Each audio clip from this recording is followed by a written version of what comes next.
The dense canopy of the alien forest stretched endlessly above, filtering sunlight into fragmented beams that danced on the mossy ground. Ethan Cale adjusted the straps of his backpack, his fingers brushing against the cold metal of his water canteen. He had been walking for hours or maybe days. Time seemed to blur in this strange world. The air was thick with an unfamiliar scent, something between sweet and metallic, and every sound around him felt like a whisper from another dimension. Ethan wasn't supposed to be here. He was just an explorer, one of many humans sent out by Earth's Global Exploration Initiative to chart unknown territories beyond their home planet. His mission had started well enough. Mapping coordinates, collecting samples, documenting flora and fauna. But then there was the storm, a swirling vortex of green lightning and shrieking winds that tore through the atmosphere, scattering his team and leaving him stranded in what could only be described as an alien wilderness.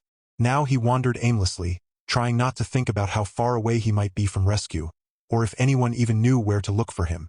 Hunger gnawed at his stomach, but it was the silence that truly unnerved him. It wasn't complete silence, exactly.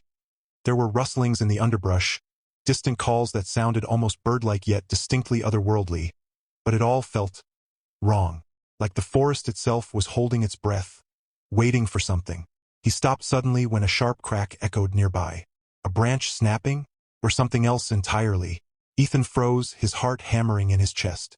Slowly, he turned toward the source of the noise, gripping the hilt of his utility knife tightly. That's when he saw her. She emerged from the shadows so swiftly that Ethan barely registered her presence before she was already upon him. She moved like liquid grace, her lithe form clad in sleek armor made of some material he couldn't identify. Her skin glowed faintly, a soft luminescence that pulsed rhythmically, as though synchronized with her heartbeat. And her eyes, those piercing golden eyes, locked onto him with predatory intensity. "This is my territory," she growled, her voice low and commanding, laced with both menace and authority. Before Ethan could respond, she leapt forward, landing mere inches away, her blade flashing in the dappled light. It was curved and jagged, unlike any weapon he'd ever seen, and it hovered dangerously close to his throat. Ethan raised his hands instinctively, dropping the useless knife he'd been clutching. "Wait!" he stammered, his voice cracking under the weight of sheer panic. I'm not here to hurt you. I'm lost." Her expression didn't soften. If anything, her glare grew sharper, more accusatory. She tilted her head slightly, studying him as if deciding whether he was worth sparing. Then, without warning, she barked something in a language he didn't understand. It wasn't harsh or guttural like some alien tongues he'd encountered during training. It was melodic, almost musical, yet utterly incomprehensible. "I don't understand," Ethan pleaded, shaking his head. "Please, I need help. I'm human. My name is Ethan. Ethan Cale." At the mention of his species, her posture shifted ever so slightly. For a moment, curiosity flickered across her face, though it vanished almost instantly behind a mask of suspicion. Still, she lowered her blade just enough to give him room to breathe. "Human?" she repeated, pronouncing the word carefully, as though testing its shape on her tongue. Her gaze swept over him again, taking in his tattered clothes, his scruffy beard, the sweat dripping down his temples. Finally, she spoke again, this time in halting, accented English. "You trespasser." "No," Ethan insisted, desperation creeping into his tone. "I swear, I didn't mean to come here. There was a storm, it pulled me off course. I don't even know where I am." She narrowed her eyes, clearly skeptical. "This land belongs to hunters, not wanderers." She jabbed the tip of her blade toward the ground for emphasis, her meaning clear. "You're in danger." Ethan swallowed hard, his mind racing. This woman, this alien huntress, was obviously skilled and confident. But there was something else about her too. Something primal, untamed. She radiated power, yes, but also a kind of loneliness that resonated deeply within him. Maybe it was the way she carried herself, poised yet wary, as though always expecting betrayal. Or maybe it was the faint scar running along her jawline, a testament to battles fought and survived. Whatever it was, it gave him hope. Hope that perhaps she wouldn't kill him outright. At least not yet. "My name is Silra," she said abruptly, startling him. Her tone remained guarded, but there was a hint of resignation now, as if she decided dealing with him was unavoidable. "What do you call your kind?" "Humans," Ethan replied quickly, seizing the opportunity to keep her talking. "We're explorers. We travel to new worlds to learn, to discover, not to fight. Silra snorted, unimpressed. All species fight, even yours. Well, yeah, Ethan admitted, scratching the back of his neck nervously. But we're not all bad. Some of us just want to understand. Her lips curled into a faint smirk, though it lacked humor. Understanding doesn't fill your belly, doesn't protect you from predators, doesn't keep you alive. Ethan opened his mouth to argue, then thought better of it. Instead, he gestured vaguely at the surrounding forest. Look, I get it. This is your turf. I respect that. But I'm stuck here. Okay? I have no idea how to get back to my ship, or if it's even still intact. Can you at least point me in the right direction? Silra studied him for a long moment, her golden eyes boring into his soul. Then, to his surprise, she stepped back, lowering her blade completely. Follow me, she said curtly. But make no mistake, human. If you betray my trust, I will end you. Relief washed over Ethan, though it was tempered by the knowledge that she meant every word. He nodded vigorously, falling into step behind her as she began weaving through the trees with effortless agility. Despite her warning, he couldn't help but feel a spark of gratitude, and maybe even a sliver of admiration, for this enigmatic woman who had spared his life.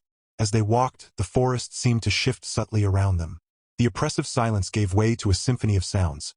Chirps, whistles, and rustles that hinted at unseen creatures lurking just out of sight. Ethan tried to focus on these details, anything to distract himself from the growing sense of unease in his gut. Every step deeper into this alien world felt like stepping further away from everything familiar, from safety, from sanity. And yet, somehow, having Silra ahead of him made the journey feel less daunting. Dangerous, yes, but not hopeless. Hours passed, or perhaps minutes. Ethan couldn't tell anymore. As they ventured deeper into the forest, the terrain grew increasingly treacherous, with roots twisting like serpents beneath their feet and vines hanging low enough to snag unwary travelers. Silra moved with practiced ease, her movements fluid and deliberate, while Ethan stumbled along behind her, tripping over rocks and muttering curses under his breath. You move like prey, Silra remarked dryly, pausing briefly to glance back at him. Her expression was unreadable, but there was a flicker of amusement in her eyes. And you move like a ghost, Ethan shot back, brushing dirt off his pants. Thanks for slowing down, by the way. She tilted her head, considering his words. Prey does not survive long in these woods. You would do well to adapt. Oh, sure, Ethan muttered, rolling his eyes, because adapting to alien ecosystems is totally my strong suit. To his surprise, Silra chuckled. A low, throaty sound that sent shivers down his spine. Your kind amuses me, she said, resuming their trek. So fragile, yet so stubborn. Hey, we're not all fragile, Ethan protested, jogging to catch up. We've got our strengths too, like, creativity and resourcefulness. Silra arched an eyebrow, clearly unconvinced. Creativity won't save you from a bloodfang pack. Resourcefulness won't shield you from venom spitters. Okay, fair point, Ethan conceded, holding up his hands in mock surrender. But jokes aside, thanks for helping me out. I really appreciate it. Her pace slowed slightly, and she glanced at him sidelong. Do not mistake my actions for kindness. I guide you because your ignorance poses a threat to my domain. Once you are gone, I will forget you ever existed. Ouch. Ethan winced inwardly but forced a smile. Gee, thanks. Good to know I'll leave such a lasting impression. They continued in relative silence after that, broken only by the occasional comment or question from Ethan. He peppered her with queries about the forest, the creatures that lived there, the customs of her people, all of which she answered with varying degrees of patience. Sometimes she ignored him outright, focusing instead on scanning their surroundings with razor-sharp precision. Other times, she responded with cryptic remarks that left him more confused than enlightened. Despite her aloof demeanor, Ethan found himself warming to her. There was something oddly comforting about her presence, even if she carried herself like a coiled spring ready to strike at any moment. Her confidence was infectious, her determination inspiring.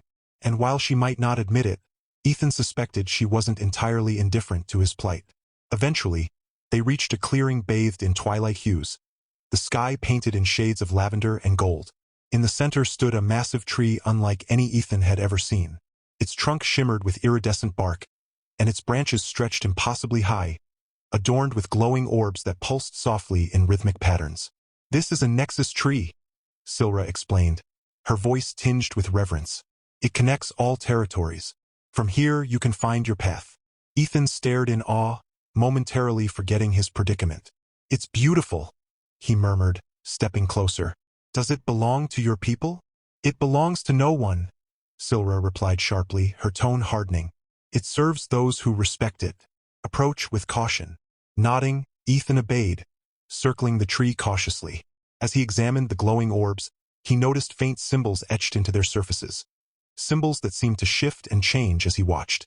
They reminded him of ancient runes, though they bore no resemblance to any human script. "What do they mean?" he asked, pointing to one of the orbs. Silra hesitated, her usual composure faltering for the first time. "They speak of destinies," she said quietly. "Paths chosen and paths abandoned. They show truths, not always pleasant ones." Ethan frowned, intrigued despite himself. "Have you ever looked into them?" Her gaze snapped to his, sharp and penetrating. "Once," she admitted, her voice barely above a whisper. "I saw possibilities, choices I could not unsee." Before Ethan could press further, a sudden rustling erupted from the bushes behind them. Both he and Silra spun around, weapons drawn, as a shadowy figure emerged from the foliage. It was humanoid in shape but grotesque in appearance, its limbs elongated and sinewy, its skin mottled with patches of dark fur. Its eyes gleamed with malevolent intelligence, locked onto Ethan with predatory hunger. "A predator," Silra hissed, positioning herself between Ethan and the creature. "Stay behind me." Ethan gripped his utility knife tightly, adrenaline coursing through his veins. "What is that thing? Vile spawn?" Silra spat, her blade humming with energy as she prepared to strike. "They feed on fear. Do not let it touch you." The vile spawn lunged forward with terrifying speed, its claws extended like daggers. Silra met it head-on, her movements a blur of precision and ferocity. Sparks flew as her blade clashed against the creature's claws, each strike reverberating through the clearing like thunder. Ethan watched in stunned disbelief, torn between admiration for her skill and terror at the monster's relentless assault. Then, without warning, the vile spawn broke free of her guard and turned its attention to Ethan. He barely had time to react before it pounced, knocking him to the ground. Its breath was hot and rancid, its fangs inches from his face. Panic surged within him, but he managed to drive his knife upward, burying it deep into the creature's side. With a shrill scream, the vile spawn recoiled, stumbling backward. Silra seized the opportunity, delivering a final, decisive blow that sent the creature collapsing in a heap. For a moment, silence reigned, broken only by Ethan's ragged breathing and the faint hum of the nexus tree. When Silra finally turned to face him, her expression was inscrutable. "You fought," she said simply, her voice devoid of judgment. "I had to," Ethan replied, struggling to his feet. "Couldn't let it win." For the first time since they'd met, a genuine smile tugged at the corners of Silra's lips. "Perhaps," she said, her tone lighter than before, "you are not entirely prey after all." As night fell, the forest transformed into a kaleidoscope of colors and sounds. Bioluminescent plants cast eerie glows across the landscape, while nocturnal creatures skittered and called in the darkness. Ethan sat cross-legged near the base of the nexus tree, nursing a bruised rib and reflecting on the day's events. Beside him, Silra leaned against the shimmering trunk, her blade resting casually in her lap. "You should rest," she said eventually, breaking the comfortable silence. "We leave at dawn." "Where are we going next?" Ethan asked, rubbing his sore shoulder. "To the edge of my territory," she replied. "There, you will find your way home, or die trying." Ethan grimaced but nodded. "Fair enough. Guess I don't have much choice, huh?" Silra regarded him thoughtfully, her golden eyes gleaming in the dim light. "Choice is an illusion," she said softly. "Survival dictates action. Always." He wanted to argue, to insist that humans thrived on freedom and self-determination, but something in her tone stopped him. Maybe she was right. Maybe survival really did boil down to instinct and necessity, stripped bare of ideals and aspirations. Still, as he drifted off to sleep, lulled by the gentle hum of the nexus tree, Ethan couldn't shake the feeling that fate, or whatever force governed this alien world, had plans for him yet. Plans that intertwined inexplicably with the enigmatic huntress watching over him. plans neither of them fully understood. The next morning, the forest greeted them with a symphony of chirps and rustles. Ethan groggily opened his eyes to find Silra already standing, her silhouette framed by the soft glow of dawn filtering through the trees. She was crouched low, inspecting something on the ground. A set of tracks, perhaps, and her movements were as fluid and deliberate as ever. For a moment, he simply watched her, marveling at how effortlessly she commanded the wild around her. "You sleep like prey," she remarked without looking up, her voice teasing yet sharp. "If I were not here, you would have been dinner long ago." Ethan chuckled weakly, pushing himself to his feet. "Well, lucky for me, you're stuck babysitting." Silra straightened, turning to face him with an unreadable expression. "Do not mistake my presence for obligation," she said, though there was no real bite in her words. "I choose this path because it serves my purpose." "Sure," Ethan replied, brushing leaves off his jacket. "But if we're being honest, I think you kind of enjoy having someone around who's less than perfect." Her lips twitched ever so slightly, almost forming a smile before she caught herself. "Your arrogance is amusing, human. Do not let it get you killed." Their banter had become a strange sort of ritual over the past day, a way to ease the tension between them, to bridge the gap between two vastly different beings. At first, their exchanges had been cautious, laced with suspicion and mistrust. But now, there was a rhythm to their conversations, a familiarity that neither of them could deny. As they resumed their journey, the terrain grew more rugged, forcing them to navigate narrow ridges and slippery slopes. Silra moved ahead as always, but she began glancing back more frequently, ensuring Ethan kept pace. When he stumbled or hesitated, she offered terse guidance rather than outright scorn. Once, when he nearly slipped into a ravine, she grabbed his arm with surprising gentleness, steadying him before releasing him just as quickly. "Careful," she muttered, avoiding his gaze. "You are heavier than you look." Ethan grinned despite himself. "Thanks for the save. Guess I owe you one." "You owe me many," she shot back, though her tone lacked its usual edge. It wasn't long before the signs of danger reappeared. The air grew colder, carrying with it a faint metallic tang that made Ethan's skin prickle. Silra slowed her pace, her body tensing like a coiled spring. Her blade hummed softly in her hand, ready for whatever lurked ahead. "What is it?" Ethan whispered, gripping his knife tightly. "Bloodfangs," she replied, her voice barely audible. "Stay close. They hunt in packs." Ethan nodded, swallowing hard. He had heard enough about bloodfangs from Silra to know they were vicious predators, capable of tearing apart even armored prey. The thought sent a shiver down his spine, but he forced himself to focus, trusting Silra's instincts implicitly. Moments later, the attack came. A trio of sleek, wolf-like creatures burst from the underbrush, their crimson eyes gleaming with malice. Silra sprang into action, her movements a blur of precision and ferocity. One of the bloodfangs lunged at Ethan, but he managed to sidestep, driving his knife into its flank. The creature yelped, retreating momentarily, only to be intercepted by Silra's blade. Together, they fought side by side, their coordination growing instinctive despite their differences. Each time Ethan faltered, Silra covered him. Each time she advanced, he followed her lead. By the time the last bloodfang fell, both of them were breathing heavily, their bodies glistening with sweat and dirt. For a moment, they simply stood there, catching their breath. Then, without warning, Silra reached out and placed a hand on Ethan's shoulder. Her touch was firm but gentle, grounding him in a way that left him momentarily speechless. "You fight well, for a human," she said, her voice softer than usual. Ethan met her gaze, his heart pounding for reasons that had nothing to do with the battle. "Thanks. Couldn't have done it without you." Her hand lingered on his shoulder a beat longer than necessary before she pulled away, clearing her throat. "We should keep moving. This area is unsafe." As they pressed onward, the dynamic between them shifted subtly. There was no denying the growing connection, the unspoken bond forged through shared danger and survival. It wasn't just gratitude or admiration. It was something deeper, something neither of them fully understood. That night, they camped beneath a canopy of glowing vines, their light casting intricate patterns across the forest floor. Ethan sat propped against a tree trunk, absently sharpening his knife while Silra tended to her own blade nearby. The silence between them was comfortable, broken only by the distant calls of nocturnal creatures. "Why do you stay?" Silra asked suddenly, her question hanging in the air like a challenge. Ethan blinked, startled. What do you mean? You are lost, far from your kind. Yet you continue. Why? He hesitated, considering her words. I guess, I don't want to give up. Not yet. There's still so much I haven't seen, so much I don't understand.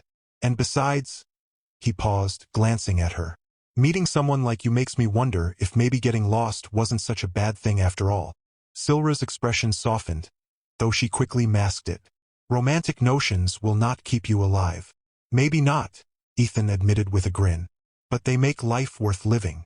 To his surprise, Silra didn't dismiss his comment with sarcasm or disdain. Instead, she leaned back against a tree, her golden eyes reflecting the soft glow of the vines above. Among my people, bonds are rare. We are hunters, solitary by nature.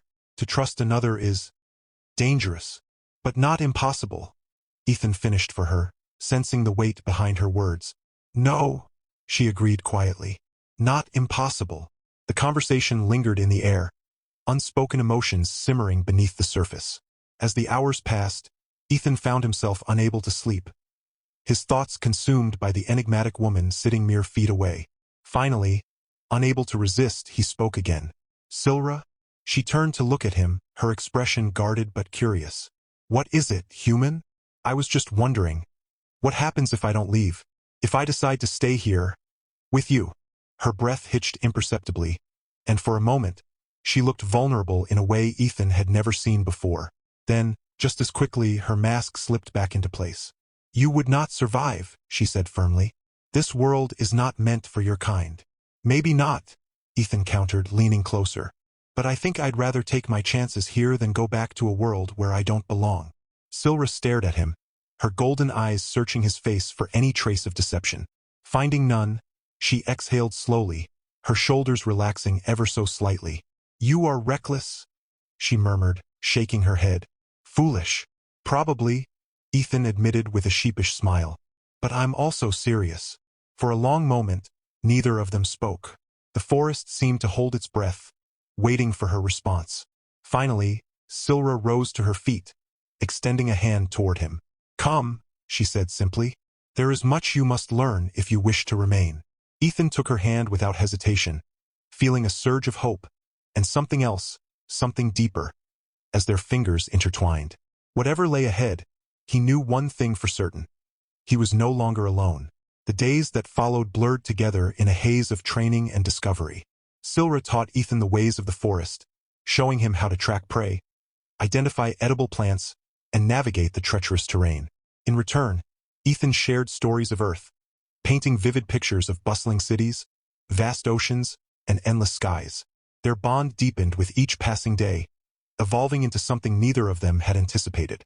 One evening, as they rested beside a crystal-clear stream, Silra surprised him by resting her head on his shoulder.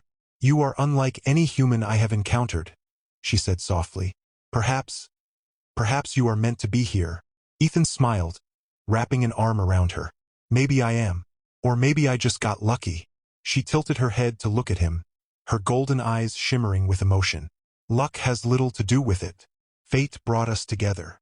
And as they sat there, surrounded by the beauty and mystery of the alien forest, Ethan realized that fate, or whatever force governed their lives, had indeed woven their paths together. Whether it was destiny or chance, he didn't care. All that mattered was the woman beside him, and the promise of a future neither of them could yet imagine. But the journey was far from over. Somewhere beyond the horizon, dangers lurked and challenges awaited. Together, they would face them, not as hunter and wanderer, but as partners bound by trust, courage, and love. The seasons changed, and so did the forest. What had once been a place of danger and uncertainty became a home, a sanctuary where Ethan and Silra built their life together. Each sunrise brought new challenges, but also new joys, as they learned to navigate not just the wilds of the alien world, but the complexities of their growing bond. Silra's people, the Caliph, nomadic hunters who revered strength and independence, were initially skeptical of Ethan. To them, he was an outsider, fragile and untested. But Silra stood firm, her golden eyes blazing with conviction as she defended him before her kin. He may be human, she declared during one heated gathering, but his heart is strong. He has earned his place here. Ethan, for his part, worked tirelessly to prove himself worthy. He trained alongside the Caliph warriors, learning their techniques and earning their respect through sheer determination. Though he would never match their speed or agility, he compensated with creativity and resourcefulness, traits that intrigued even the most hardened hunters. As time passed, the bond between Ethan and Silra deepened into something profound and unshakable. Their love was not without its trials. There were moments of doubt, arguments over cultural differences, and the ever-present shadow of mortality in a harsh and unforgiving land. Yet through it all, they found solace in each other, drawing strength from their shared resilience. One evening, under the light of twin moons, Silra led Ethan to a secluded glade where the nexus tree loomed majestically. Its glowing orbs pulsed rhythmically, casting soft hues across the clearing. She turned to face him, her expression both tender and resolute. "Among my people," she began, her voice steady yet tinged with emotion, "marriage is not bound by rituals or words.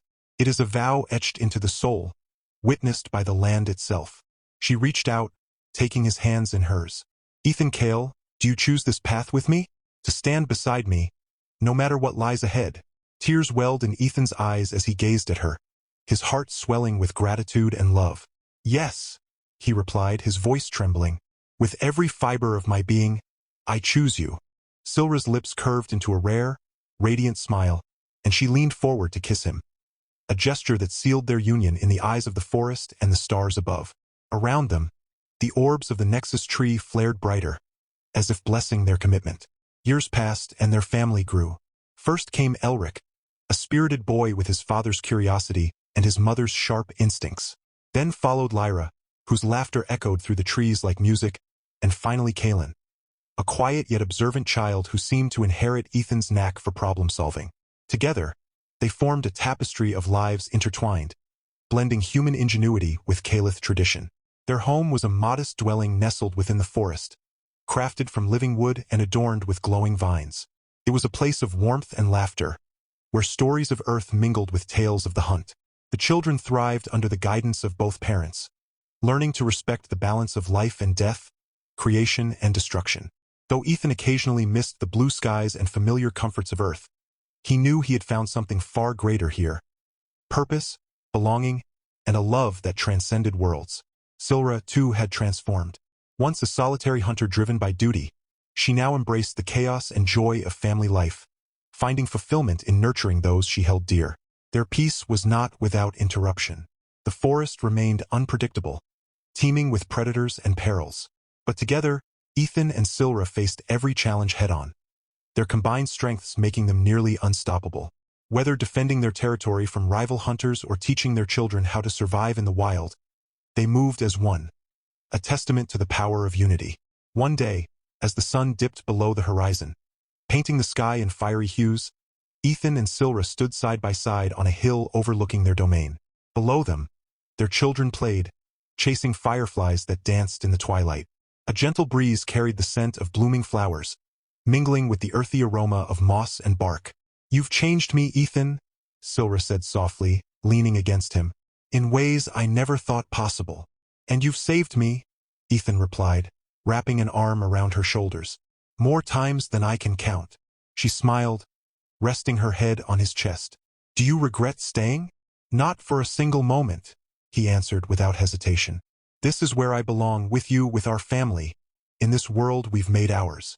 They stood there in silence, watching as the first stars appeared in the velvet sky. The forest hummed around them, alive with the sounds of nightfall.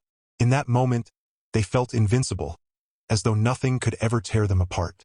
And perhaps they were right, for in the years that followed, Ethan and Silra continued to thrive, their legacy written not just in the hearts of their children, but in the very fabric of the land they called home. Together, they proved that love knows no boundaries, not even those of species or worlds, and that sometimes, fate leads us exactly where we're meant to be.